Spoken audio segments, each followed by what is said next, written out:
بسم اللہ الرحمن الرحیم۔ مطلب تو خود کو تربیت دے سکتا ہے اور اس تربیت کے نتیجے میں تو اپنے درجات کو بلند کر سکتا ہے۔ اب کوئی یہ سوچے مجھے جاب مل گئی، میرے بچے ہو گئے، میں سکون سے گھر میں بیٹھا ہوں، لہٰذا میں انسان ہوں، میں نے حق ادا کر دیا انسانیت کا۔ نہیں، تو اسی لیے آیا ہی نہیں تھا۔ تو آیا اس لیے تھا تاکہ علی کے در پہ جائے اور خود کو سلمان بنائے، ایمان کے 10ویں درجے پر پہنچے، اپنی تربیت کرے۔ تربیت کا مطلب کیا؟ مولانا میرے غصے پہ کنٹرول نہیں۔ تو کیسا علی والا ہے جو اپنی تربیت نہیں کر پا رہا؟ جس کی زندگی میں فل سٹاپ آ جائے، یعنی بندہ سمجھا کر تھک جائے پر یہ سمجھے ہی نہ، سمجھ لے یہ حیوان بن چکا ہے۔ آفٹر 40 ایئرز بڑا مشکل ہوتا ہے اپنی عادتوں کو بدلنا، خود کو تربیت کرنا۔ تبھی فرمایا قد افلح من زکاہا وقد خاب من دساہا، کامیاب ہے وہ جس نے اپنی تربیت کی، جس نے اپنا تزکیہ کیا۔ تربیت اپنی کرو گے تو یہ علم تجھے فائدہ دے گا۔ اگر تیرا اپنے اوپر ہی کنٹرول نہیں، رمضان میں روزے کا فلسفہ، نماز کا فلسفہ یہی ہے تاکہ تو اپنی تربیت کر سکے، اپنے وجود پہ کنٹرول کر سکے۔ اب مومن یہ کہے میرا غصے پہ کنٹرول نہیں، جوان یہ کہ مولانا آنکھوں پہ کنٹرول نہیں ہے، گناہ سامنے آتا ہے آنکھوں پہ کنٹرول نہیں کر پاتا ہے۔ یہی تو ہے، تو دنیا کے لیے دین کو قربان کر رہا ہے کہ نہیں؟ خاتون ایک نوکری کے لیے اپنے حجاب کو قربان کر دے، جوان مال دنیا کے لیے، رشوت کے لیے اپنی غیرت کو قربان کر دے۔ کربلا میں کیا تھا؟ کچھ وہ تھے جنہوں نے اپنا دین بیچا، انسانیت بیچی اور حیوانیت خریدی۔ کیا ملا ان کو؟ رے کی حکومت ملے گی تو کیا ہوا؟ شیر کو بھی جنگل کی حکومت ملی ہوئی ہے۔ مال ملے گا تو کیا ہوا؟ یہ چیزیں اللہ نے فرعون کو، نمرود کو دیں۔ یہ کمال بشر نہیں ہے کہ تجھے یہ چیزیں مل جائیں۔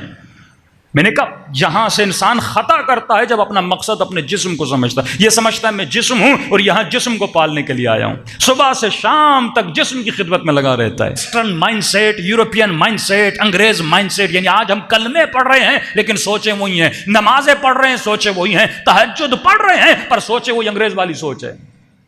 کیا فائدہ ہے سوچ کا؟ تو بقائے جسم کے لیے نہیں آیا، تو تربیت روح کے لیے آیا ہے۔ اللہ نے تجھے فرش پہ بھیجا تاکہ تو پرواز کر کے عرشی بنے۔ عرشی کب بنے گا؟ جب تمہارے وجود میں عقل بڑھے گی۔ عقل کیسے بڑھتی ہے؟ تربیت انسان کی کیسے ہوتی ہے؟ جب تمہارے وجود میں علم آتا ہے۔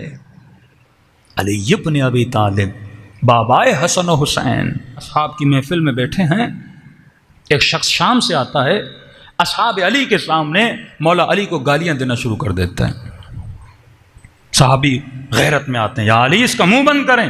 کہ چپ کر کے بیٹھ جاؤ، دینے دو اسے، جتنی گالیاں دیتا ہے دینے دو۔ مولا کو پتا انسان لمیٹڈ ہے، کتنی دے گا، تھک جائے گا آخر۔ ہاں اب 10 گھنٹے کی تو کوئی مجلس پڑھ بھی نہیں سکتا نا، بلا انسان تھک جاتا ہے آخر، بول کے بھی تھک جاتا ہے، قرآن پڑھ کے بھی انسان تھک جاتا ہے، اس کی ایک لمٹ ہے۔ امام نے کہا دینے دو اسے، دیتا رہا، مولا علی کو برا بلا کہتا رہا، جو کچھ گند اس کے ذہن میں شامیوں نے بھرا تھا وہ اس نے مولا علی کو بول دیا۔ بول کے جب تھک گیا، امام نے اپنے صحابی کو کہا اسے پانی تو پلا، تھک گیا ہے۔ سوچ دیکھیے نا، وہ کنٹرول علی بن ابی طالب، مطلب وہ امام کیسا جس کے غصے کو شام سے آیا ہوا ایک شامی کنٹرول کرے۔ یہ کیسا مومن ہے؟ کہتے ہیں مولانا تھوڑی چنکی دیں اس کو۔ مطلب میری چابی میرے ہاتھ میں نہیں ہے، لوگوں کے ہاتھ میں ہے، کوئی یہاں چنگی دیتا ہے، کوئی یہاں سے چنگی دیتا ہے۔ تو کیسا مومن ہے؟ تیرا اپنے اوپر کنٹرول ہونا چاہیے۔ کوئی تجھے گالی دے رہا ہے، تیری عزت کوئی کم ہو رہی ہے کسی کے گالی دینے سے؟ وہ اپنے اعمال کم کر رہا ہے۔ تیری نگاہ دنیا پر نہیں ہے، تیری نگاہ آخرت پر ہے۔ جن کو غصے پہ کنٹرول نہیں، وہ انسان نہیں ہے، وہ حیوان ہے۔ پھر تجھ میں اور شہر میں، تجھ میں اور کتے میں کیا فرق ہے؟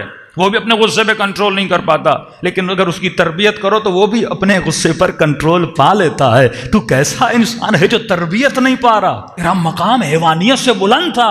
مولانا نے فرمایا اسے پانی پلاؤ، پریشان ہو گیا، میں گالیاں دے رہا ہوں اور یہ مجھے پانی پلا رہے ہیں۔ صحابی اٹھا، پانی دیا، پانی پیا، ہانپ رہا تھا، تھکا ہوا تھا، منہ سے جھاگ نکل رہی تھی، اتنا مولا علی کو اس نے برا بلا کہا، بغض امیر المومنین اس کے وجود میں تھا۔ امام آگے بڑھے، کہا اے مسلمان بھائی یہ بتاؤ رہنے کے لیے کوئی جگہ ہے؟ نہیں ہے تو علی تیرے لیے بندوبست کرے۔ ہاں کوئی مقروض تو نہیں ہو، قرضہ تو نہیں مانگنے آئے؟ پیسوں کی ضرورت ہے تو علی تجھے پیسے دے. لمبے سفر سے آئے ہو, بھوک تو نہیں لگی, کہیں لگی ہے تو کہوں تیرے لیے سفرہ لگائیں, علی تجھے کھانا کھلائے. جب اس نے یہ عالم دیکھا, میں نے اتنی گالیاں دی, یہ کھانا پوچھ رہے ہیں کہیں مقروض تو نہیں ہو, پوچھ رہے ہیں کوئی گھر تو رہنے کے لیے جگہ ہے تو نہیں ہے, فوراً علی ابن ابی طالب کے قدموں پہ گر گیا کہ یا علی, میں نے شام میں جو پروپیگنڈا آپ کے خلاف سنا تھا, آپ کے اخلاق نے سارے پروپیگنڈے کو ختم کر دیا. میں نے جو سنا تھا یہاں وہ علی نہیں دیکھ رہا, میں نے جو سنا تھا یہاں وہ اخلاق نہیں دیکھ رہا کہ یا علی میں تو آپ پہ ایمان لانا چاہتا ہوں. مولا تبھی اپنے اصحاب کو دیکھتے کہتے ہیں اگر علی بھی غصہ کرتے کیا ہونا تھا, یہ وہی بغض لے کر یہاں سے چلا جاتا. تبھی فرماتے شیو کونو لنا زینن ولا تکونو لنا شینا, ہمارے لیے باعث زینت بننا, کبھی باعث ذلت نہ بننا. کردار تیرا ایسا ہو, رفتار تیری ایسے ہو جس کے ذریعے سے تم لوگوں کو اپنی طرف کیا کرو, اٹریکٹ کرو. نیت اٹریکٹ کرنے کی نہ ہو, نیت یہ ہو مجھے ہم شکل علی ابن ابی طالب بننا ہے.